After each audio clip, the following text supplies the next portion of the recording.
Assalamualaikum warahmatullahi wabarakatuh. Perkenalkan, nama saya Hana Nurul Fadila, NPM 174-10125, mahasiswa semester 7 dari Program Studi Pendidikan Bahasa dan Sastra Indonesia, Fakultas Bahasa dan Seni Universitas PGRI Semarang.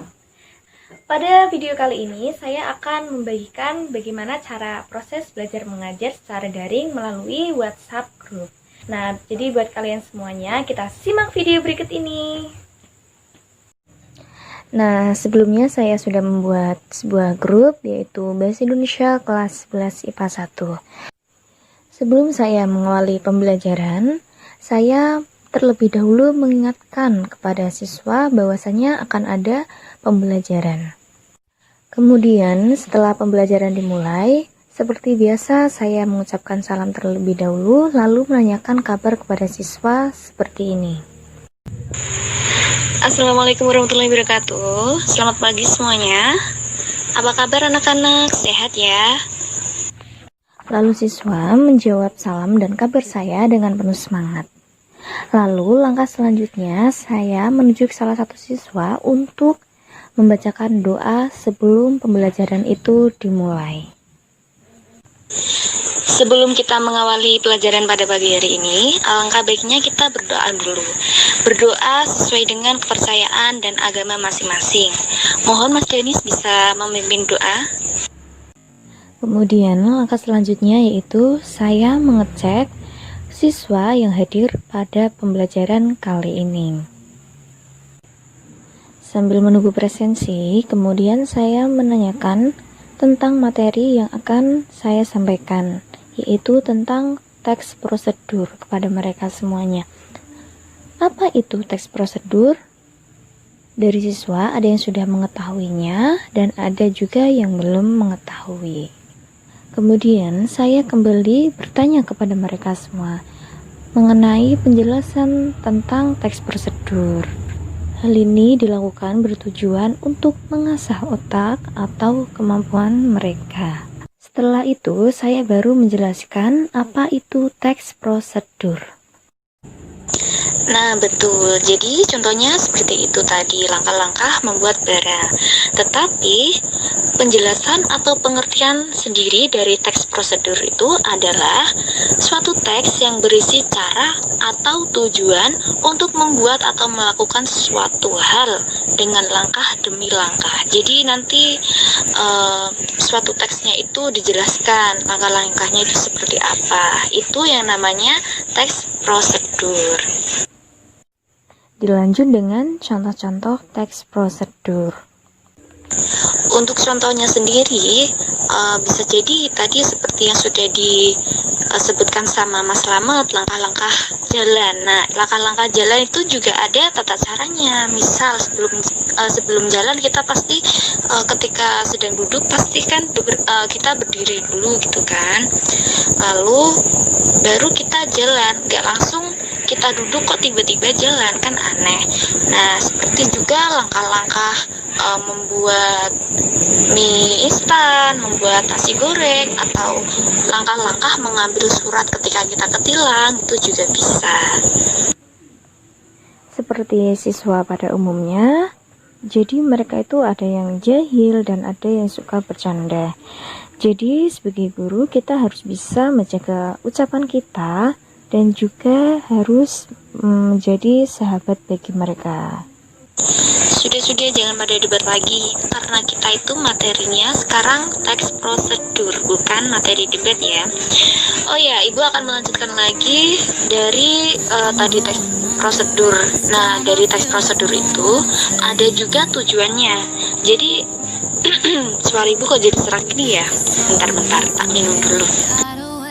Langsung saja kembali menjelaskan tujuan dari teks prosedur. Jadi, tujuan dari teks prosedur sendiri yaitu untuk memberikan petunjuk atau cara melakukan sesuatu. Nah, di mana cara pengerjaannya? Nah, pengerjaannya juga menggunakan prosedur yang sudah ditentukan, tidak asal-asalan. Sehingga kalian tuh ketika ingin membuat sesuatu harus mengikuti langkah-langkah secara berurutan dan tidak boleh harus dilacak.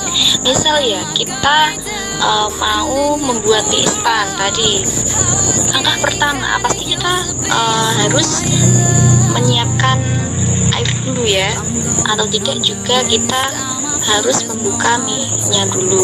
Tidak boleh kita kok tiba-tiba plastiknya atau bungkusnya belum dibuka kok sudah dituangkan ke dalam air. Nah, itu kan aneh kan.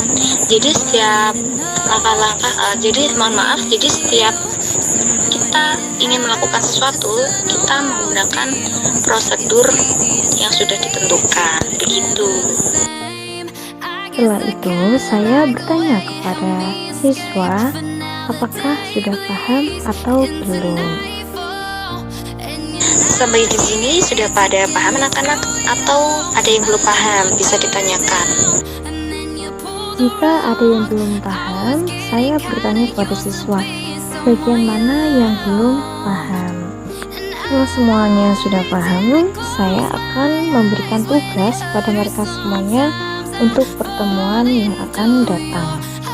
Baik, karena anak-anak semuanya sudah pada paham dengan teks prosedur ini, jadi kita lanjut saja ya. Jadi untuk pertemuan yang akan datang, gimana kalau Ibu adakan PR? PR-nya simpel saja, kalian cukup membuat contoh teks prosedur. Nah, contohnya itu bisa yang simpel-simpel, misal cara membuat telur mata sapi, cara membuat nasi goreng, atau apapun. Jadi ya simpel-simpel saja, gitu aja. Seperti siswa pada umumnya, mereka bertanya kepada saya mengenai contoh-contoh tersebut, apakah diperbolehkan atau tidak. Lalu saya menyuruh mereka agar membuat teks prosedur selain yang sudah saya contohkan, agar mereka bisa berpikir inovatif dan kreatif. Sebelum pembelajaran ditutup, saya kembali menjelaskan apa itu teks prosedur seperti ini. Baik anak-anak, jika semuanya sudah paham, sekarang Ibu mau mengulas kembali atau menjelaskan kembali dari materi yang sudah Ibu paparkan tadi ya. Nah, Mas Mita ini bisa didengarkan ya. Jadi teks prosedur itu adalah teks yang berisi cara, tujuan untuk membuat atau melakukan sesuatu hal. Nah, dengan langkah-langkah demi langkah yang tepat secara berurutan. Nah, itu pengertian dari teks prosedur. Sedangkan tujuan dari teks prosedur sendiri adalah untuk memberikan petunjuk atau cara melakukan sesuatu. Nah, di mana cara pengerjaannya itu menggunakan prosedur yang sudah ditentukan. Begitu ya? Paham? Di sini saya memberikan tugas yang simpel dan sederhana karena ini adalah pertemuan yang pertama. Jadi untuk tugasnya, anak-anak jangan pada lupa ya, minggu depan atau pertemuan yang akan datang, kalian harus membuat contoh teks prosedur. Contohnya sesederhana mungkin, gak usah yang susah-susah, cukup yang simple, yang penting kalian paham. Nanti Ibu jadikan tugas itu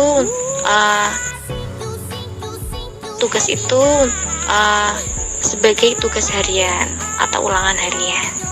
Jadi kalian harus buat yang sungguh-sungguh ya. Selanjutnya, seperti biasanya, saya memberikan motivasi kepada mereka semuanya sebelum menutup pembelajaran, agar mereka itu dapat semangat dan tidak putus asa. Baik-baik. Selaklah apa toh Mbak Zika? Jadi untuk pertemuan kali ini kita akhiri saja karena waktunya sudah habis.